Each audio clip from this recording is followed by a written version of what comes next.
from Southeast Asia, PSISTORM Gaming, the bulk of the team, has pretty much put their lives on hold, moved here to North America to show that they can compete with North America. They are up 2-0, Kala.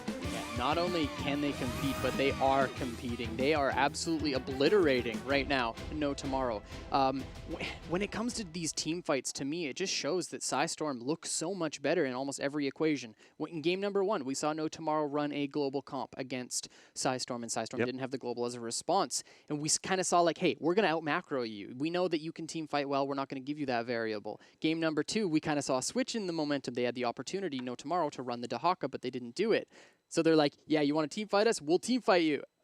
What do you do now? You got to start pulling out some cards. And I think it's about time. Let's find out what battle we're going to for the third game of the series. Okay, Infernal Shrine. PSISTORM also will pick the map. So, you know, it looks like No Tomorrow just doesn't care about the battleground.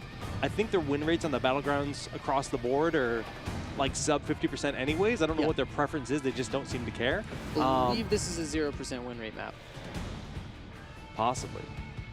But we do... We're seeing that they prefer the first pick, right? Just getting the 3 picks before going into that third ban. And thus far, it hasn't worked out for them. I was curious if they were going to mix things up. Try to find a battleground of choice and maybe pull out a crazy strat, but maybe not. You know, this isn't really a map that promotes super crazy drafts. That's you know, true. Sometimes we'll see a couple things here and there, but usually it is quite standard. The objective on this map is very, very powerful. We'll see what happens. Ladies and gentlemen, game number 3. PSISTORM Gaming up 2-0 against No Tomorrow. And this is such an important series. Like we said, you know, they are all in more than any team has ever been in any Crucible. I don't think we've ever had a full team relocate to a different region to play in the open division in the hopes of earning their way through. We've had individuals, but I mean, it's truly an amazing feat of just commitment. And I loved the pregame interviews, you know, listening to Enivir talk about moving from region to this region, and, you know, just saying like, that was a lot of work. We really just, as you mentioned, went all in here for the Crucible, and we're showing, or sorry, the Open Division, we are seeing exactly what that results in with enough hard work. PSISTORM Gaming are just, they're performing so well here. I like what he said, though. He said, we have nothing here but heroes. It's true. Right? I mean, literally nothing. So we're starting out the draft, very similar to game number 2. Medivh has been a constant ban for No Tomorrow all 3 games, but Abathur, once again, is going to be the response here for PSISTORM Gaming. I believe they followed up with Tyrande, but now they're going for the white main ban because they faced that twice. Elhaim has performed valiantly, and it's going to be removed. And the ban here, probably just Maiev again. I don't think we'll see that change. I actually really like this change-up, banning off the white main, because Elhaim has shown why they are, you know, running it in that 1-2. It is so good, and he is just absolutely dominating with this hero. But now, if you are PSISTORM Gaming, this is Infernal Shrines, what is your ban of choice here? You remove that Abathur. Number 2, who's going to be? Yeah, just Maiev again. Fair enough. You know, as much as I like the white main ban here, I'm still looking at Shrines, right? There's so many big support options still, right? We could see the Alexstrasza coming into play. There's a lot of big different ways to kind of just remedy the lack of white main. First pick was Genji, I believe, in the last game, but it's going to be the Tyrande pickup here for No Tomorrow this time. Okay, so this is going to be an interesting one. PSISTORM Gaming looking to clap back here with their 1-2. You see that Tyrande. What are you going to look to pick up here? This is Infernal Shrines, of course. They've already run the Gul'dan. I don't think you really run it against a Tyrande, especially you get that range on that stun. It can be very difficult to survive if you're that hero, but it's the Yrel and Deckard. So Deckard is the number 2 support of choice here for PSISTORM Gaming. We've seen them run the white main in that 1-2, but now it's Deckard when white main is banned. It's interesting. Yeah, really just playing a ton of Yrel. It's worked out brilliantly for them thus far. It's interesting because PSISTORM Gaming for a while played next to no Yrel. They would always pick a Sonya in this situation, or maybe a Dahaka, but oftentimes a Sonya on this map. And just seeing the evolution of these players has been fantastic. Tomorrow against this Yrel and Deckard Cain, looking to kill some tanks. You got that Malthael and Diablo. I actually really like this kind of route that No Tomorrow are going. So game number 1, we saw them trying to out global. Game number 2, we saw them trying to out team fight. Now they're saying stronger, get the heck out of here. We're just going to try to farm you all day with the last rites. Is it enough, wonder what though? the adaptation will be, because we've seen Stronger play Tyrael. We've seen him play, you know, numerous heroes that might not be that full-on big health bar style of play. Phoenix is going to end up being the ban, just kind of denying one of those big DPS harmonies that line up with that Diablo Tyrande, one of the stronger and harder engages to deal with in the game. Shadow Charge flip into Lunar Flare with the Hunter's Mark, ton of damage being applied to that target. This next ban of choice. Interesting. Okay, so the Phoenix, of course, does make sense with the synergies here on the side of No Tomorrow.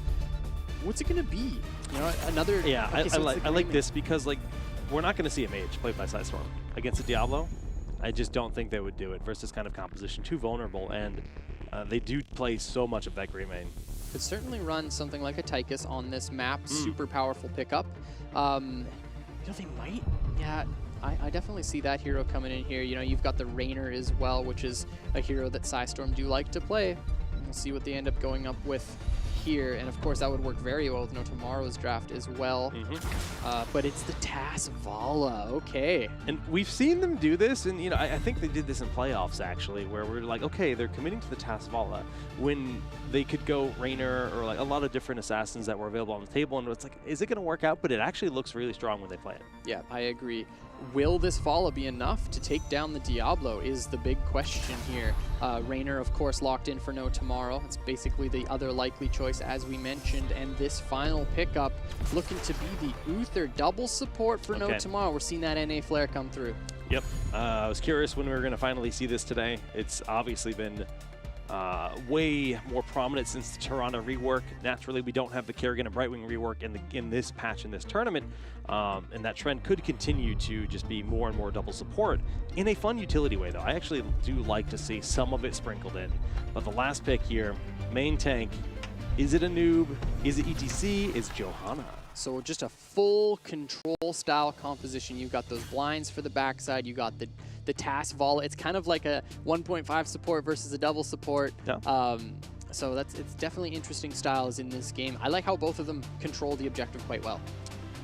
Definitely. And, you know, Johanna, this is a very different play style, though, because we've been looking at Stronger being the snap engage for these teams to really just kind of set up that hard dive. And Johanna's the polar opposite of that. They're the ones that are playing defensively, letting that Diablo charge in, and then responding to it here. And it's funny because I want to say this is their weakness as a team, but they're not bad at it, right? Yeah. They do definitely excel at playing aggressively and bringing the fight to their opponent. So I'm curious to see how PSISTORM will do here. Me too. That's actually a super good point. But if there's any team that has shown that they can grow and adapt with how the meta changes or what they need to do, PSISTORM is one of those teams to do it. And of course, you got the sustain from the Deckard Potions. Liking the PSISTORM draft, but I think that No Tomorrow have a much better style draft here than, honestly, any of their other games. Yeah, I actually would give the edge to No Tomorrow in this game, in Game 3. How about you? I'm with you. Yeah, it's just there's so much power, there's so much control. You've got the hammer from Uther for the stun, the Lunar Flares, the Diablo hard engage, and I mean, Malthael is going to be able to tear through people left and right. Well, let us get into Game 3 to introduce our teams. All right, on the left, ladies and gentlemen, in blue, we got Akaface on the Uther, Casanova playing Diablo, Jin on Malthael, Tomster playing Rainer, and Jay Schritt on Tyrande. No Tomorrow. PSISTORM Gaming in the red, up 2-0. It's going to be NSJ playing Vala, Enavir on Yrel, Johanna played by Stronger. We got Elaheim on Deckard Keen, and Tassadar played by Haskoa. These guys have been playing brilliantly, looking at those aggressive styles, those hard engages, especially in the latter half of the game. But now they have a style that's a little bit more reactionary. So we put our eggs into the No Tomorrow basket for this game, and they need this win. They need this win desperately because going down 3 games in a best-of-7 is unbelievably taxing. This is not something that No Tomorrow can afford to do. They have to come out strong. They have to come out and look for the victory here, but huge roots in this mid lane. Yrel getting in for some monster body blocks, but the Shadow Charge, the flip there coming in, doing a lot of pressure. Johanna finding a 5-man condemn to try to defuse the situation, and that will be enough. It's that double support, so even though that damage did land, it quickly gets healed back up by this Uther and Tyrande on the side of No Tomorrow. So far, just a little bit of an over-engagement here on the top lane, or is it? Enavir in a bunch of trouble here, not expecting that sort of rotation, and Enavir's definitely going to go down here. That's huge. See, big pickup right out the gates, forcing Tassadar into that rotation right now. Man, this is going to be tough because you've got Uther providing consistent armor. You've got Tyrande providing consistent spell armor. Like, they're going to be able to sustain through so much damage, and of course the healing in there as well. First kill on Yrel. I think that's the first time we've actually seen a player on the side of PSISTORM Gaming get picked early. Yeah, that's a tough one. We saw NSJ die in Towers of Doom, but it was basically in the mid game. Speaking of which, NSJ on that Vala is very, very squishy. So has to be super careful. And the invasion coming through. Yrel is showing top. So No Tomorrow, they're looking to 5-man this this Khazra camp. Yeah, Malthael able to rotate super quick to kind of maintain that soak for the team, deny any big damage being done to the top wall from a push in from Yrel. And that'll kind of mitigate that, giving them these opportunities, dive in. I mean, Vala was very close to being dead there, too. Lunar Flare was not used in that gank attempt. If it was there, maybe it would have made the difference. Right, the 1 kill in camp takeaway, No Tomorrow. Already, I love what they're doing. They're establishing a little bit of dominance in this early game. So far, the past 2 games, we saw a very, I guess, mild early game, and now we're actually seeing No Tomorrow pull this trigger, and I love to see it. I love seeing this aggression from this team. That's what they should be known for in this matchup, especially against PSISTORM, an aggressive team themselves. Okay, holding the camp here. Owl scouts out the opposing team's fallen shaman. They could have looked to try to contest this, but with that Tyrande down bottom, they're not going to go for it. Righty, we got the armor there for Tassadar. That's going to be helpful. And these little tussles between these two teams are going to be interesting. Of course, you got the double support and then the 1.5 support with the Tass and Deckard. So even though damage registers, again, it's just going to be quickly healed up. It's kind of going to be a battle of attrition over these shrines. Whichever one has the better wave clear a lot of the times will come out on top. Very true. Level 4, we're seeing the emphasis on the stuns, Pursuit of Justice for Uther and Lunar Blaze for the Tyrande. Just kind of, that's really what their compositions are all about, is that lockdown on a single or a pair of heroes. But you can't really look at the composition. PSISTORM say doesn't have that CC. We do see a nice vault away from NSJ, getting away from the Lunar Flare before it can land and connect. And Enavir in the front, getting the big knockback inside, or Towser super low, does go down. Ends up dying here despite the double supports. So far, PSISTORM Gaming also just taking a lot of damage from the slow pursuit of Jhin. He's looking to try to conclude some health bars here. PSISTORM Gaming, NSJ is so very low. Johanna finding another 4-person condemned, but they have to walk away. The Skeletal Defender lead is here for No Tomorrow, and that Malthael is doing so much work here for No Tomorrow. Like, unbelievable amounts of damage and sustain provided to himself. That it pretty much allowed them to win this point. That's huge. When you go down a hero and you still win the objective, that's absolutely massive. The draft here from No Tomorrow, as we mentioned, is difficult to deal with. Very strong in the early game. I think it'll get a little bit easier at 10, especially when you've got the Rain of Vengeance coming through for Vala. They're taking a lot of damage from that Vala, but that's going to be a wall going down here. Probably nothing else. Malthael is in the top, meanwhile, getting some good soak and pressure towards level 7, which is now just been picked up for No Tomorrow. He is on a pale horse, so he can rotate very, very quickly, basically everywhere across the map. Clemens coming through here for No Tomorrow at the level 7 point. You got the healing reduction, which is paramount to the success of PSISTORM Gaming here on the Deckard That's game. huge, so actually. Being able to land those big healing reductions onto sensitive targets is going to be basically the focal point of these team fights. Make or break everything in their plan. NSJ, there's also a lot of weight. It's weird to think of Vala as like the hyper carry in 2018 because of all the other assassins that exist that do seem to just perform better than her, but they make it work the way they play. Finding Jhin here in this rotation, condemned forward, big damage with the Shadow Charge in onto NSJ, the flip and the Lunar Flare, perfectly executed. Vala gets deleted. As if we were just talking about her. I believe you said Vala in 2018? But yeah, just absolutely dominated there. And the synergy from No Tomorrow was fantastic. You had the flip into the Lunar Flare, boom, instant blow up onto Vala. And that looked like a good opportunity for PSISTORM Gaming, finding Jin there in the rotate, but the collapse was just too strong. I mean, trying to kill a Malthael as 2 tanks, it's not really going to happen here. They're putting a little bit of pressure on, but it's fruitless at this point. Vala's back up, clearing the mid-Khazra. And overall, this game is still very even in experience. I mean, we're looking at 2-to-1 kills. Low kill game thus far. A little bit of an advantage on the map control in the mercenary camps for No Tomorrow, and that will allow them to get 10 first. But beyond that, it shouldn't be a huge advantage going to the next shrine or anything.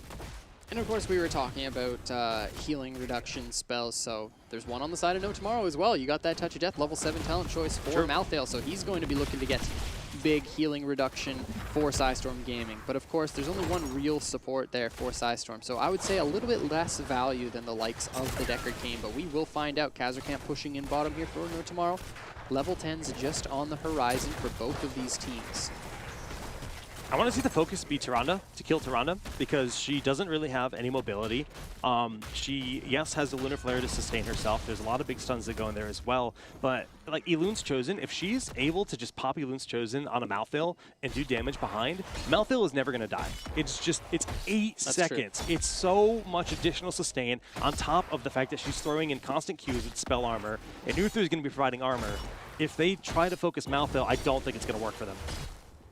It's a tough task. PSISTORM Gaming, lock in that Archon level 10. And of course, you hit level 20 on this map and you have Twilight Archon, that is insanely powerful. That's true, but that's so far away. Exactly, it is. It's one of the best level 20 talents in the game. But we are super far away from that point. 10 to 10. So, Rain of Vengeance is going to make a nice difference here. Tormented Souls. Not Last Rites. So it is going to be Tormented. Yep. Just looking for that additional sustain, and honestly, it worked quite well in the last skirmish over that altar in the mid lane. Yep. You know, Jin stayed alive for so long, and having this Tormented will perhaps allow him to do so for even longer. We will find out here, but not having that blow up on one of Yrel or Johanna could be a problem. It's also Starfall, good to point out. You know, just good for controlling space, give you a little bit of slow, a little bit more sustain as well, because each tick of Starfall does help with the cooldown reduction on your heal. Jin taking a bunch of damage, honestly, from the members of PSISTORM, so forced to actually walk away, get on that Pale Horse, and get out of there. Casanova taking a bit of damage too. The healing reduction comes through, so not going to be available for the next period of time here. Notice how No Tomorrow won't go up the top left hallway when they see the Lorenado being available, right? Elahheim is pushed back right now, so they're actually stepping up. The Hyperion comes out. They get the flip in onto NSJ, and Lightning Breath doing a ton of damage. Deckard Cain trying to heal up. Lorenado might need to be used. Big Divine Shield going in as Jin is topping off, but everyone is sustaining the double supports, making this look like no one can die. As I say it, Enivir gets low, finds a shield. Punisher gets picked up, but the penetrating rod from Topster does find the kill. Now the next target is stronger. Stunned up here, the Punisher will find a jump if he actually walks up towards the heroes. There it is. Concludes the kill onto Johanna, and that is a 2-for-0 trade for No Tomorrow. Frozen Punisher going their way, and this is very likely going to be a fort. Yes, I can't see this being defended without Johanna and Yrel. The front line just way too squishy and risky. A single dive in from the Punisher and it's lights out for whoever it is. Every single heroic except, you know, Lorenado on cooldown right now. This team just looks so hard to kill. Yeah, it's the Uther. Honestly, it's basically one of those big variables that allows this double support to be so strong. And like, the thing with double support is it's so easy to win double support games. You know, it's very forgiving, you take a lot of damage, and you heal through all of it. And that's why we see a lot of teams just being able to run this because it's just so simple and it's so effective. Okay, Jin.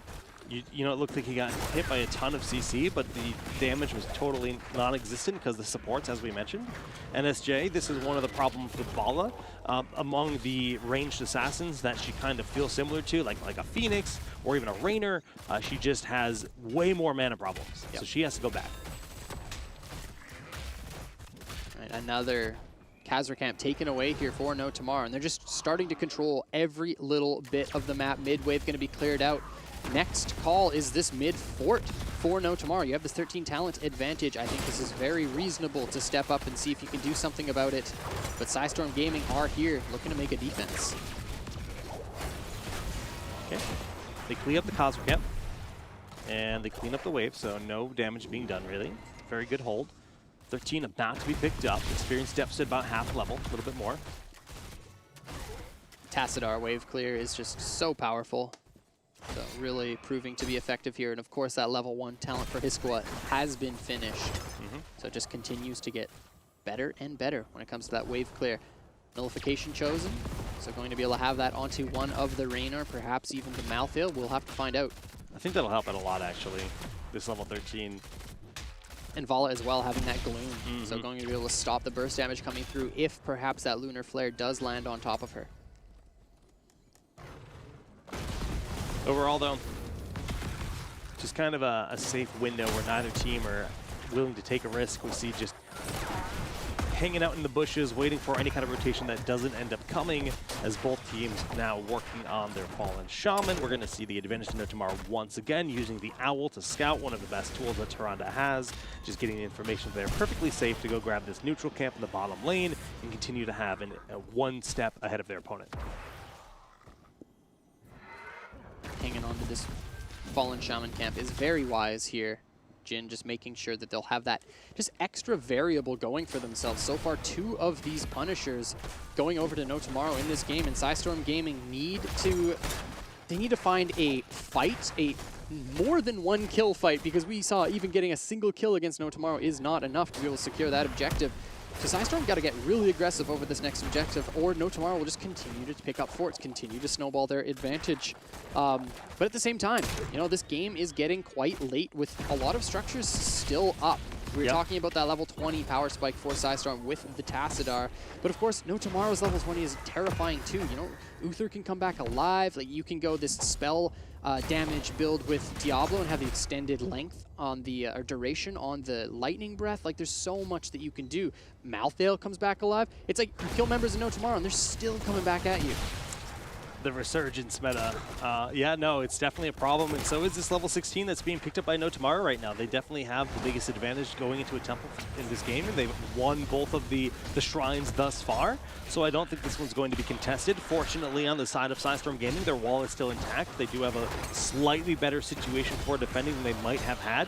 Urel and Johanna doing their best to soak 2 lanes of experience to try to get their 16s locked in as soon as possible so they can defend at their optimal situation, but this is going down so fast. Like, they've denied 2 kills so far. Yeah, not very much at all. And Malthael also just split off, picking up that soak that Johanna pushed in. Stronger stepping in to try to do something, but it's definitely not going to be worthwhile. Urel now pushing in the top lane here. Here comes Malthael. Yeah, forcing Malthael up. A lot of damage done to that wall, but Urel's going to be able to back away. That means Malthael's not here for the push. If he decided to rotate, he would be swifter than Urel. Such a fast man. So swift. Arcane Punisher here on the bottom side. No Urel, no Malthael right now, but they are both en route. 16's locked in for PSISTORM Gaming. Yep. This is an opportunity. Casanova looks. That was a little bit sloppy. The Lunar Flare was way too late as Casanova dove pretty deep for that, using the Punisher to tank. Everything's up. Ooh. Big engage from Stronger, forcing them back, just kind of cleaving into everyone. That was beautifully done by Stronger. Yeah, nice job by PSISTORM to stop the advance of No Tomorrow and save their fort on the bottom side of the map. Now No Tomorrow are sharking in this area mid-bottom. They want this fort really badly, and they're going to be able to get it likely. The shields of Tassadar? Yeah. Oh, so you just got to sneeze on that fort and it'll go down. Diablo could just throw a flame forward and that would clean it up. As soon as Urel shows top, they'll be able to do it as well, likely. But instead, they're just not going to waste any time. Go and start this Khazra camp. Get that running mid lane. Just start to get some stuff moving for yourself. That's just money in the bank for No Tomorrow. Mid fort and bottom fort, yeah, that's a lot of experience. It's a lot of experience. They've already got a slight lead. Big combo going in, forcing Johanna to use the Iron Skin. Urel making the rotation, but still quite a ways away. Lorenado, as the cleanse comes through. Jin, they're not going to capitalize on this because Urel had backed away already. There's so much knowledge in that. Lorenado, I can't believe that PSISTORM didn't look to try to do something there. Of course, the Urel was top, so you are playing into a numbers disadvantage skirmish, so perhaps that's why PSISTORM just decided to back off of that one. But that was a huge play. Now here comes the engagement. This has been a constant 4v5 with Urel on the top, just trying to mitigate the experience deficit. And frankly, I mean, PSISTORM has been making it look okay, but I'm worried. The moment that they slip up, I mean, they lose 1, 2, maybe 3 players, and they lose. The race to 20 is so far against them. Exactly. not really worth even risking at this point if you are PSISTORM Gaming. Right now, Jin rotating to the top lane to pick up this soak that URL did push in. Make sure you're not missing any of that anywhere. And despite this structural disadvantage here for PSISTORM Gaming, they're very much still in this game. Yep. It's just continuing to go on late. We talked about the 20 power spikes. Honestly, I feel like this game's going to come online at level 20. Call me crazy. No, I agree with you. The fact that they've been able to hold on this close to their opponents in terms of experience, and more so in terms of their structures, it's going to give them that chance at 20. Even if they lose one keep, it's fine. If they lose two keeps, I'm worried for them. Yep. Exactly. You know, you've got that Tassadar who can wave clear super well, but yeah, whenever you go down two keeps, that's absolutely awful. Now this top lane push for PSISTORM, they're going to look to get aggressive here. You've got this Fallen Shaman camp. You can very well just take this fort, but it looks like No Tomorrow don't want to give it up for free. They are rotating in. Okay, Elohim's starting to line up some potions. Get the Fallen Shaman on. It's a very low fort, but is it worth committing towards, like, and diving in? Absolutely not. They recognize that and back away. Then why take the Fallen Shaman camp to begin with? Why would they even take the camp? That's very, very curious, because now No Tomorrow just straight up an objective here. They'll have their Fallen Shaman camp pushing top lane. That means that URL is going to have to respond to it, or they go down a keep wall. So that's PSISTORM Gaming with a little bit of a misstep there, but they're trying to make the best of it by taking this bottom side Khazra camp. Minion wave is actually quite deep here for No Tomorrow, so going to be able to pick that one up is Tassadar with a quick storm onto the wave there we're seeing. And yeah, so I guess you just traded bruises for bottom Khazra, and I think that's still an advantage for No Tomorrow. Yeah, absolutely. I mean, the Khazra actually tanking the minion wave as we speak. Not really the best. You always want to try to have minions there to tank for them. But here comes the fight on the Shrine. It's 18-18, about to have a level lead. Yeah, 19's locked in. Big scroll, but that's all the healing reduction that was used. And Jin is getting blown up, though. He finds himself the same Divine Shield coming through. Lorenado disrupting Tyrande for a while. Johanna stays alive as a result, backing away. Huge damage on both sides. 15-18 on the Skeletal Defenders. Absolutely massive. Lightning Breath, the only heroic available at this point. No Tomorrow are so low. Elheim needs to try to find another big root, and here it comes in. Can he find anyone? And no. Members of No Tomorrow do back up. Casanova tries to find the engagement. Here comes the Lightning Breath. Akaface is so low on the front side. Enavir just face tanking that fire, and he goes down. So much damage, and yeah, we saw them get close to killing a few players there, but it just wasn't enough. Not being able to find the focus, and that Lightning Breath, as you mentioned, being the one heroic left up, made the difference in controlling that space. That Khazra camp actually did a lot of value, or got a lot of value on the bottom side here. No Tomorrow going to be able to pick up this fort, and then the keep wall, hit that level 20. They could try to force up here. You know, having no URL is actually pretty huge. Likely could be a keep if No Tomorrow play this one properly, but the Vala is still here to stop the advance of No Tomorrow. Can PSISTORM Gaming keep alive here? And it actually should happen. We'll find out.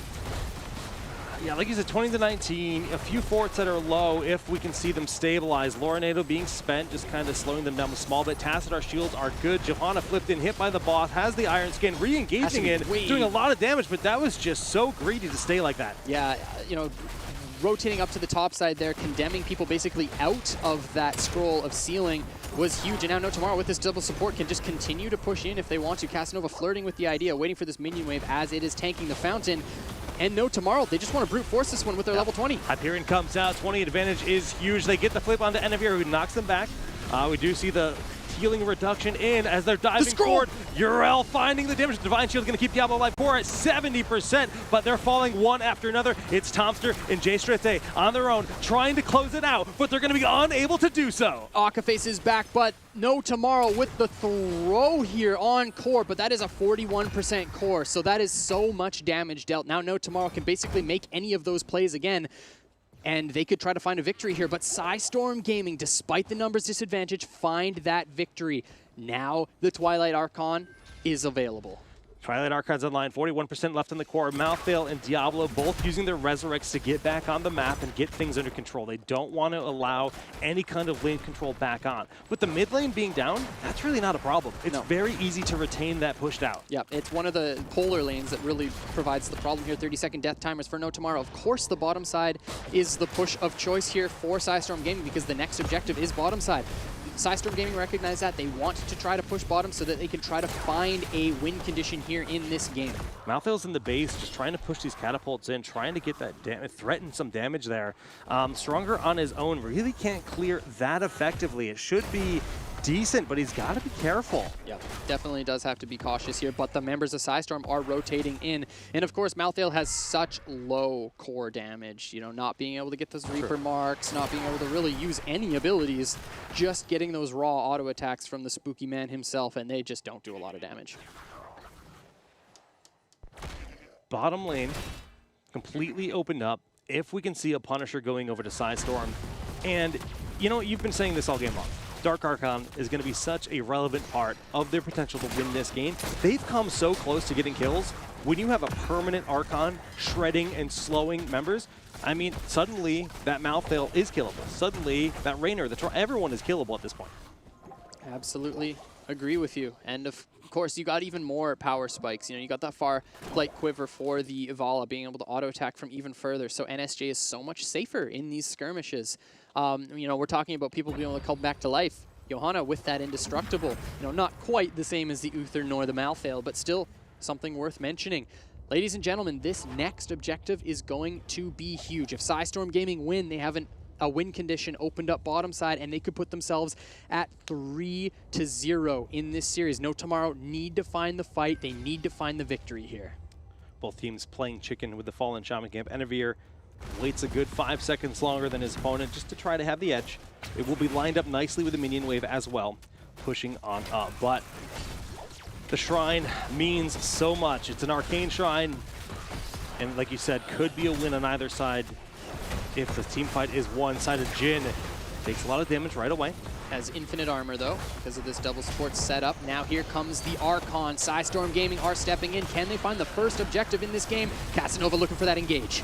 Big Hyperion flying in, Divine Shield, Lightning Breath, all in on the Diablo, trying to get the damage. Alheim gets quite low from this pressure. Akafis looks for the stun, but the damage coming in. Well, we see this root connect. Okay, they get the Uther. Does he have the Resurrect? Yes, he'll be back in this fight in a moment. Getting the heals from the Ghost from Enevir goes down, however. Stronger, still with the Indestructible available, trying to hold the front line and going to get hit by the Son of Uther. Going in, big cleave damage, but Jhin diving into the backside, finding the kill on Vala. Very little damage, just the Archon left. 34-31 when it comes to the objective. Stronger stepping in, finds the Indestructible. Big damage onto the front, but Casanova is keeping his Skoa busy. His squad not able to get any damage onto that back line, and now 3 down for PSISTORM Gaming, and No Tomorrow pick up this, or Arcane Punisher goes over to PSISTORM Gaming, but No Tomorrow pick up all these kills, and that's really the only relevant part. Mid lane is the focus for No Tomorrow. The objective doesn't even matter. Hisqua is the next target. If he dies, flipped in. it's over. Yep, absolutely, and that's it. No Tomorrow going to be able to step in and conclude this game number 3, putting themselves on the board. I gotta say, the Malthael was really just the critical factor here. Yeah. I feel like Jhin played out of his mind good. Some of the fights just came down to them being unable to kill him, and No Tomorrow. They will take game number 3, put in a point on the board. To me, it started out in the early game. You know, No Tomorrow, when they had their first Ahaka draft, they didn't look to force on Sapper camps, on Towers of Doom. They didn't really play aggressively whatsoever. However, in this game, you know, immediately into that top lane, they find the pick onto Yrel, which is just, it's so different from the style that we've seen them play in the past 2 games. So I love the fact that they changed it up. And yeah, absolutely, the Malthael, look at that damage, 150,000 siege damage, 74,000 heroic damage, just so much value from this pickup. Yeah, Jhin playing beautifully, and it's not even about the numbers, just about the way that he was able to min-max his situation, pull all that aggression out, you know, properly teleporting into the back line, getting the damage onto the Vala. It just looked like an unbeatable style of play. But I really just think that the biggest difference is the fact that they drafted aggressive against a team that likes to play aggressive, and they forced the play styles around. The double support, I think that No Tomorrow will take those victories over PSISTORM Gaming, because PSISTORM we haven't really seen them elect to play that style. You know, even when given an opportunity, they'll just run the Deckard Cain and Tassadar, which isn't quite the same thing. It's not quite the same level, yeah, and that's what we just saw, right? And that's all we've ever seen them play. Medivh's been a permaban too, like, you know, maybe they would consider something around that realm, but definitely a good showing there from No Tomorrow. Yep. Absolutely agree. And if you're PSISTORM, I really think you have to try to remove that double support from coming through. The big thing for me is the Uther. Like, he's the one who provides all that armor. He's the one who basically can walk forward and be the tank in that situation. You know, if he dies, it's really not the end of the world. We saw stuff like that where one member died, but the double support is just too strong. If you're PSISTORM, I think you got to remove that equation.